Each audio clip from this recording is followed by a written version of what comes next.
Welcome to The Explainer. Today, we're diving into something ancient that might just be the key to solving some of our most modern problems. We're talking about mantras, and you're about to see how these sacred sounds are maybe more relevant right now than they've ever been. So let me ask you this. Do you ever feel like you're just constantly searching for a little bit of calm in the middle of all the chaos? Just trying to find the off switch for all the noise, not just out there, but in your own head. But what if I told you the answer wasn't some new wellness trend, but a science that's over 3,000 years old? This isn't something that was invented last week. It's a timeless tradition rooted deep in the ancient Vedas of India that millions of people have used for millennia. So where does this ancient answer even come from? Let's go right to the source and see. You see, the ancient sages who first discovered this practice, they didn't think of mantras as just words or simple prayers. To them, mantras were energy codes, really specific vibrational formulas that were designed to literally influence our body, our mind, and our spirit. Okay, so energy codes. That sounds pretty cool, right? But how do we actually unlock them? Let's take a look at what makes them tick. The secret is actually hiding right there in the name. The word mantra comes from two old Sanskrit roots, man, which means mind, and tra, which means tool.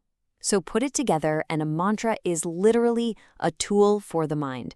Its entire purpose is to help us harness and direct our own mental energy. So simple, but incredibly powerful. And this isn't just some ancient philosophy, Modern science is actually catching up. A 2018 study found that when you add mantra chanting to silent meditation, it's 20% more effective at reducing stress. That sound, that vibration, has a real measurable effect. It seems to engage the vagus nerve, which helps calm your entire nervous system down. But here's the thing. Not all mantras do the same job. It's better to think of them as a really practical and specialized toolkit for life. And it's a toolkit that's seriously gaining in popularity.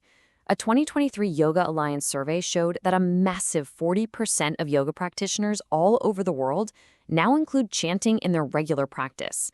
That's a huge sign that people are rediscovering this incredible technology for well-being. And this is where that toolkit idea gets really practical. You can actually pick a mantra based on what you want to achieve. The ancient texts sort them into three main pillars. You've got mantras for health, to boost vitality, mantras for wealth, and they meant that in the biggest sense, not just money, but all forms of abundance. And of course, mantras for peace, to quiet the mind. So, for example, in the health category, you've got the famous Maha Mrityunjaya mantra. It's a really powerful prayer for moving past illness and fear. And on the other side, for peace, you've got the beautifully simple Om Shanti mantra, which is all about inviting peace into every part of your being. Different tools for different jobs. Okay, this all sounds great in theory, but how do you actually do it? Let's get practical and talk about the art of chanting. So the ancient texts lay out a pretty simple framework. Now, they say the ideal time is early morning, and that a mala with 108 beads can help you focus. But really, the two most important things are the sound and the consistency.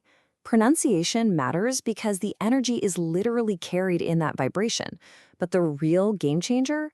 Just doing it every day. Even for a few minutes. That's what actually rewires the brain and creates real, lasting change. So after all that, what's the big picture here? Let's boil it all down to the final takeaway. And if you need one more reason to see just how important this practice is, just look at this. In 2008, UNESCO, we're talking the United Nations, officially recognized Vedic chanting as an intangible cultural heritage of humanity. So this is not some niche spiritual thing. It is a treasured part of our shared human history. When you get right down to it, this is a journey that goes from sound to total transformation. We've seen how mantras can be like vibrational medicine for the body, energy codes that realign the mind, magnets for prosperity, and generators of a really deep inner peace. It's a complete system. When ancient sages and modern scientists start to agree on something, it's probably a good idea to pay attention. And both are telling us that sound has a real power to shape our reality. So I'll leave you with this one question. If a sound could shape your reality, what would you choose? Thanks for joining me on The Explainer.